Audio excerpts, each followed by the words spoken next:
Bueno, recientemente estaba leyendo que van a hacer de Rancho Cucamonga, que es en San Diego, a Las Vegas, un tren de alta velocidad, que es un tren que va a recorrer a 250 kilómetros por hora en un tope de 300, que todavía está lejos del Shinkansen de Japón o de los trenes chinos, que son espectacularmente rápidos. Pero imagínense, o sea, realmente para ir de San Diego a Las Vegas, tú requieres de 6 a 8 horas atravesando por el desierto. Pero imagínense estar en 1 hora y media. Es una cosa fantástica. Es como si de la Ciudad de México a Acapulco pudieras hacerlo en 1 hora y media, 2, en un tren. Bueno, yo cuando era chico tomé el tren para ir a Veracruz y era una cosa fantástica. Era una cosa, desde entrar a la estación de Buenavista, subirte en esos trenes viejos de Ferrocarril Nacional de México y andar en el Pullman, ir viendo toda la Huasteca, porque es un camino hermosísimo. Tú te subías el tren a las 7 de la mañana, llegabas al otro día, me parece que el mediodía, a Veracruz. Posiblemente tuve otra experiencia de subirme en tren en México, que era ir a Tijuana desde Guadalajara, y nos tuvimos que bajar en Hermosillo, no en Mazatlán, porque el calor era asfixiante. Los trenes no tenían aire acondicionado y era un foco de infecciones. Terminó algunos miembros de la familia con tosferina, me acuerdo. Entonces ya nos damos cuenta que los trenes no se habían modernizado, que los mismos trenes que dejó prácticamente don Porfirio, los mismos kilómetros de ferrocarriles, no habían crecido mucho. Y también que los vagones pues no estaban en la vanguardia. Poco a poco se empezó a perder las vías férreas en México, y algunas compañías extranjeras se siguen desde de Texas y de Kentucky, siguen utilizando las vías férreas para llevar y traer cosas. Ferrocarriles también tienen un servicio, ¿no?, de llevar punto a punto cosas. Pero lo que es un tren de tipo turístico, Expreso de Oriente, no es una cosa que se tenía en México como una situación de vanguardia. Ahora que se inaugura un tren Maya que recorre en 10 horas, algo que un camión hace en 2 horas, pues nos llega la duda de por qué deberíamos entender que este es el futuro de la ferroviaria. Aquí está conmigo Jesús Alan Porras, un usuario cotidiano del Metro de la Ciudad de México. ¿Cómo estás? Hola, general, aquí estamos y pues sí, bien mencionas, el metro es una cuestión bastante cotidiana, pero que se ha vuelto muy problemático en los últimos años. Querida Nes, tú donde estás, has usado el tren alguna vez, ¿conoces que exista desarrollo de vías férreas por tu ámbito? Sí, aquí ha habido tren. En este momento no hay actualizaciones ni nuevas construcciones ni nada de eso, pero Morelos pues ha sido importante para conectar vías férreas. Muy bien. Fíjense que conocemos un amigo que es muy metido en ferrocarriles, pero no solo de armarlos a escala o hacer sus pistas de trenes en la Navidad, sino que esta persona conoce de todas las normativas y desarrollo de trenes, tanto de carga como de transporte de personas, incluyendo el diseño y la señalización de los mismos. No voy a decir su nombre, pues porque él nos pidió guardar un anonimato. De hecho, lo voy a distorsionar la voz. Pero, ¿cómo estás, compañero? Gusto saludarte. No, muchísimas gracias, general, y aquí encantado de poder estar el día de hoy compartiendo un tema que es apasionante, ¿no? Como es el tema de los ferrocarriles, ¿no? Un dato curioso ahorita que hablabas, general, o sea, en el tiempo del Porfiriato se construyeron los 15,000 kilómetros de vía que tenemos en todo nuestro país, ¿no? Y fue desde 2008, en el periodo de Felipe Calderón, con el tren interurbano, que sale justamente de Buenavista y que va a Cuautitlán, donde se vuelve a retomar el tema de los trenes de pasajeros, ¿no? Imagínate la cantidad de años, ¿no? Que estuvo paralizado este crecimiento de las vías férreas, ¿no? Oye, mira, el nacimiento de las ciudades a través de la historia, y lo puedes seguir en Europa con las vías romanas, en México con la vía real que existía desde México hacia el norte. Entonces, en los lugares donde había que hacer paradas para postas o para recargar, cambio de caballos, cambio de darle agua a los animales o darle alimento o posada para los que iban andando, se fueron armando comunidades. Así surgieron Las Vegas, por ejemplo, en un cruce de trenes. Pero nadie hace un tren porque sí, amigo, porque es algo muy caro, es algo de ingeniería de alto nivel, que inclusive, por ejemplo, las vías métrica inglesas son diferentes de las vías que usamos en Estados Unidos, por ejemplo, ¿no? Y las vías que usan los japoneses, por ejemplo, tienen diferencias en su tamaño. Entonces hay una ciencia. Y en la velocidad que lleva el tren, el tipo de curva que debería de llevar, implica mucho para la seguridad del mismo material. ¿A quién se le ocurre hacer un tren a mitad de la nada con el objetivo de pasear gente a una velocidad ridícula, compañero?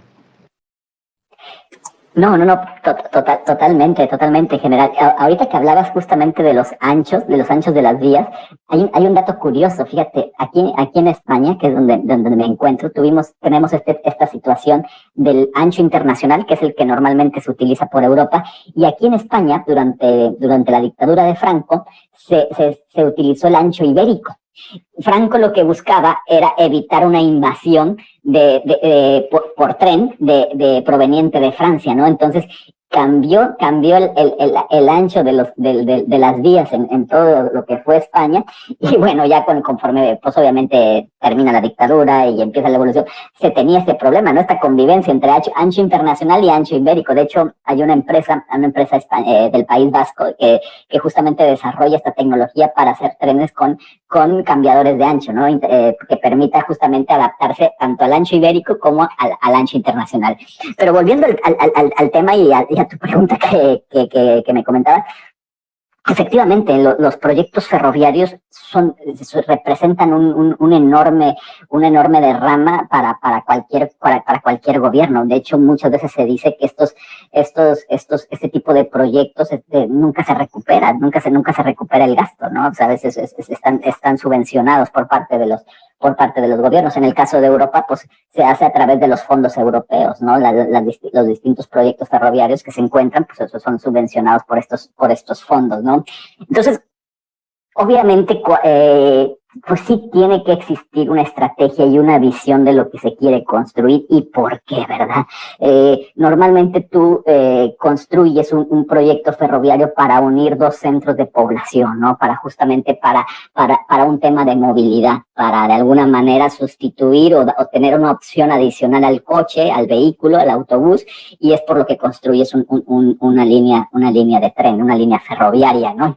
Cuando tú ves el Tren Maya, que son 1.500 kilómetros y cuya finalidad es turística, pues ahí dices, pues, ¿qué se está pensando, no? O sea, los trenes, su principal función es justamente, insisto, el tema de la movilidad. ¿Qué hubiera sido lo óptimo? Pues obviamente, ¿qué población o qué ciudad es la que tenemos más grande en nuestro país? Pues obviamente la Ciudad de México. Y tenemos un problema de movilidad de la Ciudad de México con respecto a Querétaro, con respecto a Pachuca, con respecto a Puebla. La autopista de Puebla, día sí y día no, padece de estos accidentes de tráfico, y por horas muchas veces se quedan incomunicados, ¿no? Entonces, ahí es donde se tenía que focalizar este tema del tema ferroviario, ¿no? Tenemos también la parte Ciudad de México, Cuernavaca, Ciudad de México, Toluca. Entonces, construir 1.500 kilómetros en una zona aislada, en una reserva natural, con el propósito de fomentar y hacer crecer la zona sur e inyectar y fomentar el desarrollo económico, creo que se debió haber realizado con una estrategia clara. Por ejemplo, yo creo, o yo rescataría, por ejemplo, el trayecto de Mérida, Yucatán, a Cancún y Cancún, Playa del Carmen. Con eso era más que suficiente. Pero cuando tú empiezas a conectar Campeche y Palenque y Chetumal, pues bueno, lo que tenemos hoy, al día de hoy, pues son estas imágenes que vemos que nos comparten los distintos ambientalistas de esta perforación de los distintos cenotes y de las cavernas que se encuentran en la península de Yucatán, ¿no? O sea, un ecocidio tremendo, ¿no? Entonces, yo sí creo que este tipo de proyectos, pues, tienen que realizarse con una mayor planeación y sobre todo con una mayor visión. Cosa contraria, por ejemplo, es el tren transísmico. Ahora, mira, manejar un tren es muy difícil y de alta velocidad es exponencial la dificultad, ¿no? Porque no es de algo lógico, compañero, atravesar la selva a 40 kilómetros por hora, ¿no? Y entre mosquitos y entre el calor y entre las descomposturas que suceden, pues tal vez lo que querían era evitar tener altas velocidades. ¿Qué piensas de esto? Yo sí tengo, ahora sí que sigo sin entender este proyecto. La verdad, insisto, creo que puede tener la mejor de las intenciones por fomentar el desarrollo de la península de Yucatán. Creo que eso puede ser, pero insisto, tiene que ser con cabeza. O sea, porque si vas a tener un tren al día de hoy viajando o teniendo trayectos de 40 kilómetros por hora, pues obviamente pues hay que preferir el autobús, ¿no? Pero sí creo, bueno, o al menos los reportes que tengo de compañeros que trabajan en este proyecto es que, bueno, que la idea o lo que se pretende es alcanzar los 160 kilómetros por hora. Yo espero que eso ocurra, ¿no? Pero pues lamentablemente día con día estamos viendo que pues se sufre o padecen de incidencias, ¿no? Desde el punto de vista técnico. Yo siempre he dicho que en el tema de los trenes no hay incidencia menor, porque al final transportamos vidas.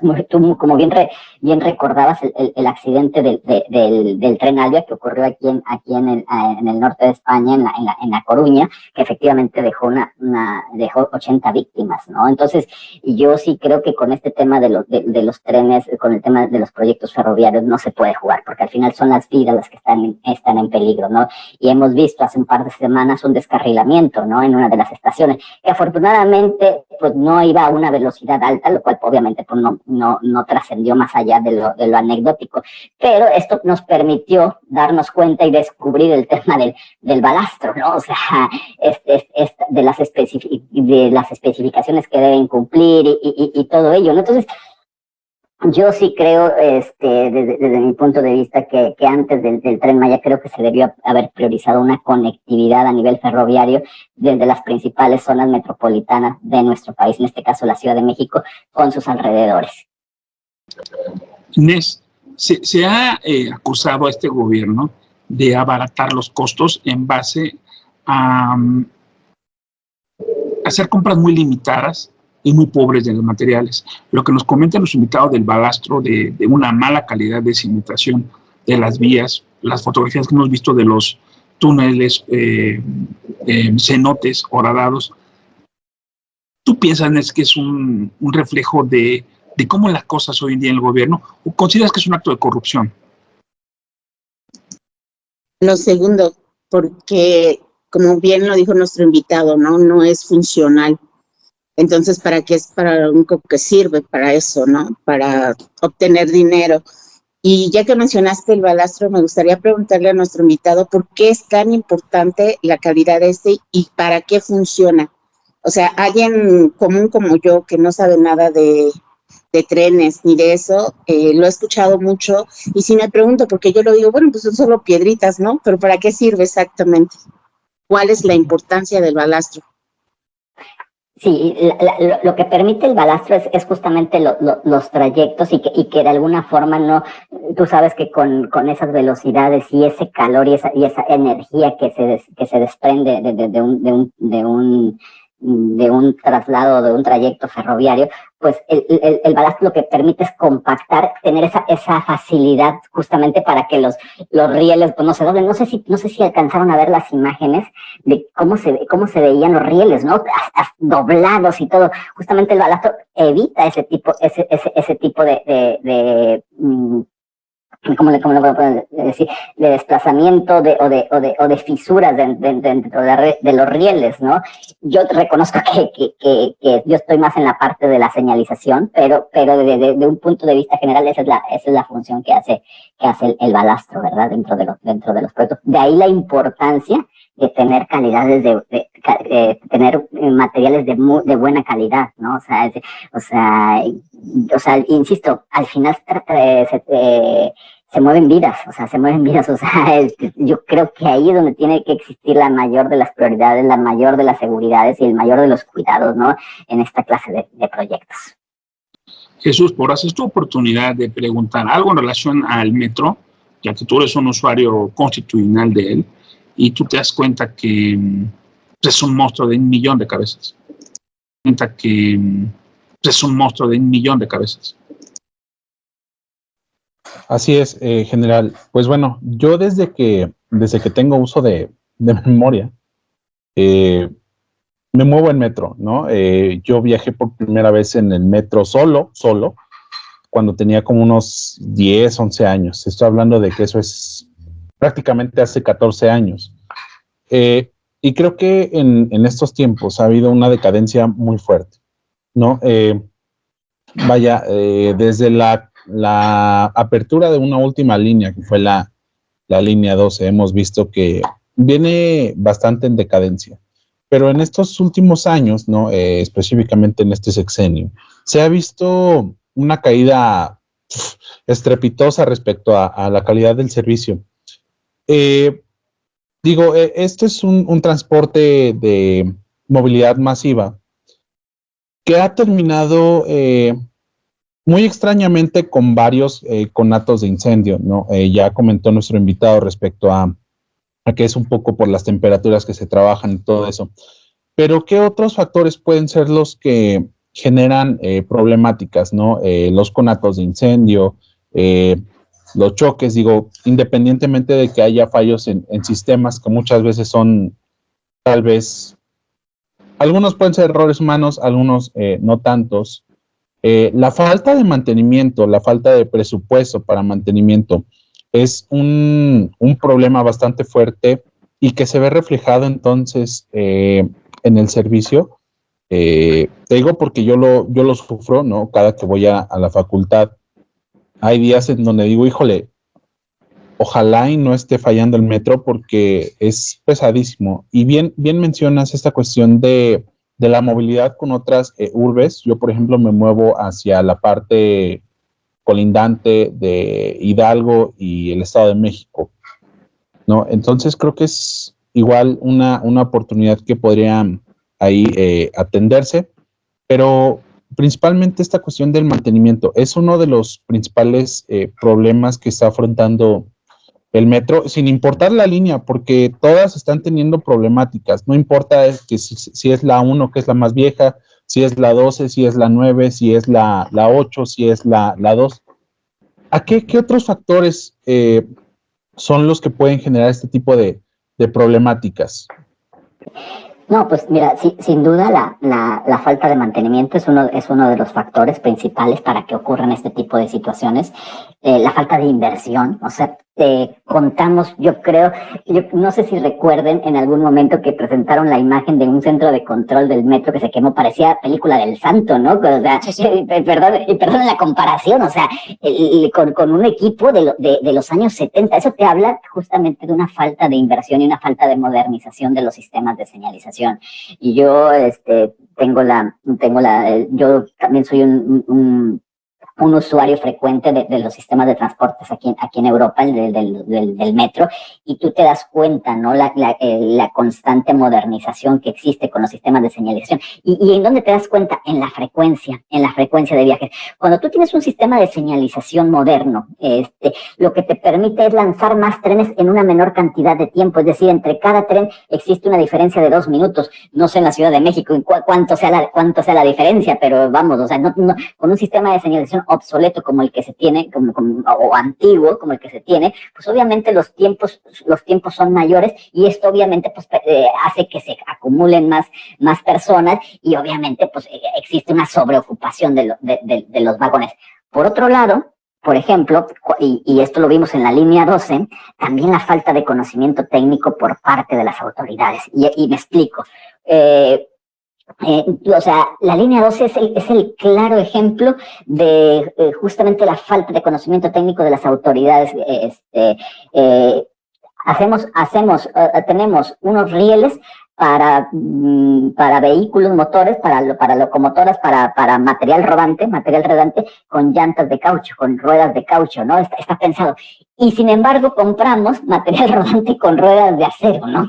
Pues ya imaginarán lo que pasó, ¿no? Pues obviamente los rieles empezaron a tener pues estas honduras y estos baches que en algunos tramos de la línea 12 pues fue evidente, ¿no? Y por supuesto que en algún momento pues tuvo que dejar de funcionar. ¿Eso de qué te habla? Pues te habla justamente de esta falta de conocimiento técnico, de que quien llega a este tipo de puestos pues es el compadre, el amigo, los favores políticos, y yo siempre he sido un defensor de que se requiere personas con un alto conocimiento técnico para que estén en esos puestos, ¿no? O sea, ¿por qué? Porque justamente ocurre este tipo de cosas, ¿no? Donde la falta de conocimiento, la falta de preparación, pues nos permitió que existiera una incidencia de este tipo, ¿no? Entonces, yo sí creo que en lo que refiere al metro, sí hay mucho trabajo por hacer, o sea, sí, desde la inversión en temas de señalización, en temas de material rodante, pero también a nivel de infraestructura, ¿no? Porque obviamente lo vimos con el tema del derrumbe, ¿no? Todo lo que salió con respecto a la investigación, ¿no? Entonces, pues yo sí creo que es un área que obviamente, pues lamentablemente se ha dejado de un lado, y estamos hablando de una ciudad como la zona metropolitana de la Ciudad de México, de 25 millones, ¿no? O sea, de 25 millones de habitantes, ¿no? Y pues podemos imaginar el caos que esto genera. Entonces, no me extraña nada que día sí y día no hablemos de problemas con el metro. Pues reiterar mi opinión, que el Tren Maya pues es solamente un elefante blanco más, y pues agradecer mucho a nuestro invitado. Muchas gracias, un placer. Gracias por compartir tus conocimientos. Hace como unos 2 meses hicimos un video que ya tiene 5,000 vistas, que es la arquitectura del pasado hoy. En este programa se ponían ejemplos del revivalismo historicista arquitectónicamente. Sí. Y fuimos sorprendidos por la calidad de impresión del metro de Moscú. Ya sabíamos que era una cosa de arte, pero la cantidad de estaciones, el nivel de estético que hay en ello, pues te avasalla, y tú dices, nosotros mereceríamos tener algo con dignidad. Pero una persona que se para en el metro Indios Verdes a las 7 para querer llegar a la escuela, lo más parecido que se va a encontrar es con apocalipsis zombie, más que con una situación agradable. Y no debería ser, general, porque México es un país rico, México es, o sea, no vale decir que no existen los recursos, porque los hay, o sea, créame, general, que los hay. O sea, es por eso que da ese coraje, ¿no? Porque muchas veces el recurso destinado para el mantenimiento, para la infraestructura, lo destinan a las campañas políticas. Ahí está el problema. Sí, y es triste porque, o sea, por ejemplo, yo tengo que ir a hacer un trámite y me subo no hay otra forma de andar en la Ciudad de México, ¿no? Entonces tienes que subir si vas a la parte de Coyoacán de la universidad y vienes por el norte, tienes que atravesarlo en el metro. O sea, no hay forma de irse en un camión o en peceros o en un Uber que te cobre 500 pesos. Entonces, quieres ir rápido y quieres ir bien, vas en el metro. Pero ni aunque le hicieran un segundo piso al metro, daría suficiente cobertura para la demanda tan grande que hay. Platicando con expertos, sí se planteaba la posibilidad de como Nueva York, ¿no? Hacer otro segundo nivel en donde hubiera trenes que corrieran 6, 7 estaciones o hasta la estación transbordo, como es en Nueva York, por ejemplo, que hay trenes que van largamente. Pero no se diseñó para esto. Y el tipo de obra y el tipo de subsuelo en la Ciudad de México no permite que se amplíen. Es decir, está confinado este medio de transporte a lo que es con lo que está. Entonces, pues la alternativa sería, bueno, como en España, como en Estados Unidos, vamos a subirle un precio para que los que puedan pagarlo, lo usen. Pero se ha utilizado como un instrumento social de promoción política, donde el que está pagando las consecuencias es el mismo tren, porque no tiene dinero para su mantenimiento. Por favor, quiero que cierres con un comentario al respecto, amigo. Sí, totalmente, general, totalmente coincido con usted, o sea, con respecto a lo que dice, y efectivamente, o sea, quienes pagan, quienes padecen, al final los desvíos de los recursos para temas de mantenimiento, temas de inversión de estos sistemas de movilidad, pues es el usuario final, ¿no? Es el usuario final. Yo revisaba y veía videos donde ya hasta por seguridad de los mismos usuarios, o sea, ya no tanto por un tema de frecuencia, ni un tema de seguridad, ¿no? Veía yo puertas abiertas, posibilidad o riesgo de colisiones, de incendio, de descarrilamiento, ¿no? O sea, ahora sí que está sobre un barril de pólvora, ¿no? O sea, está sobre un barril de pólvora, nunca mejor dicho, ¿no? Porque el riesgo está latente ante la falta de mantenimiento. Y como muchas de las cosas que hacemos en nuestro país, lamentablemente, que hasta que no ocurren, es cuando ya metemos acciones correctivas, ¿no? Siendo que yo creo que ya son muchos avisos los que nos está dando nuestro sistema de transporte metro, como para hacer las inversiones y mantenimientos correspondientes.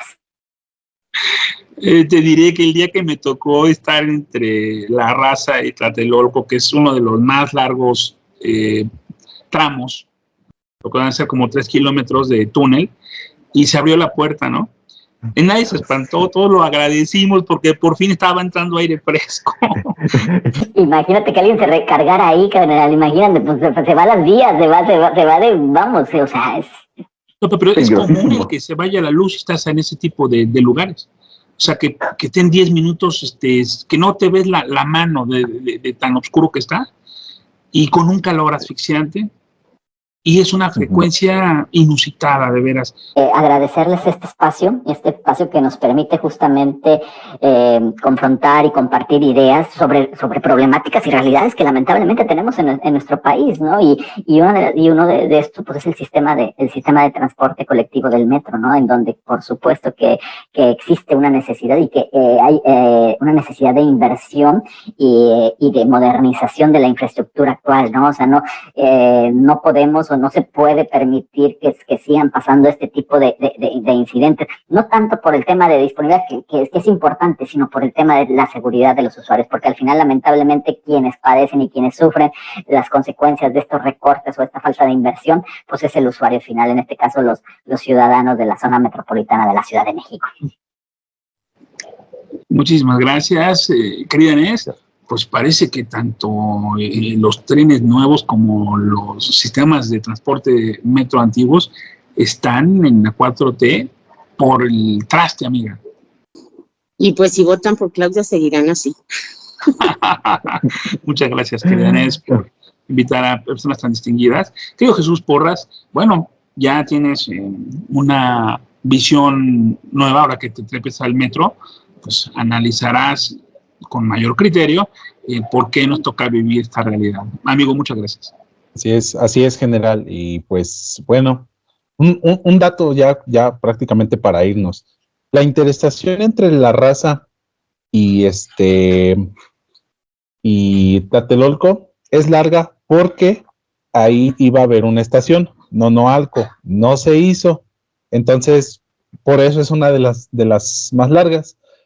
Pues ahí lo dejo así como dato cultural. Fíjate que cultural. muy bueno. A mi primo Bruno le tocó el terremoto del 86, ahí a la mitad entre La Raza y Tlatelolco. Entonces él me cuenta que tuvo que bajarse y no sabían si caminar para un lado o para el otro, pero tardaron casi 40 minutos en salir. O sea que realmente el tren va rapidísimo y el túnel es muy, muy, muy largo. Entonces sí, es verdad, falta una estación intermedia, pero no algo era un lugar tierra de nadie, ¿no? En aquel entonces, posiblemente. En fin, amigos, muchísimas gracias. Les agradezco mucho su presencia. Estamos a través de XCRS, alrededor del mundo y a través de México. Estamos en Spotify, iHeartRadio, Public Radio, todavía en Google Podcast y estaremos pronto en Apple Podcast. También todos los podcasts están en la estación de XCRS en YouTube. Y también este video lo están viendo en el canal de General Pólvora. Pueden suscribirse, darle like y ver nuestros demás trabajos. Son temáticos, no están seriados, son atemporales. El tema que ustedes quieran analizar en México en estas épocas, ahí va a estar seguramente. Escuchen a Jesús Porras cada vez que corran Fórmula 1. Él en YouTube hace la narración para una estación de radio y con nosotros hace el gran show de la Fórmula 1. Crean es una líder social importantísima y nos vemos. Cuídense porque saben que la resistencia está en sus manos. Gracias.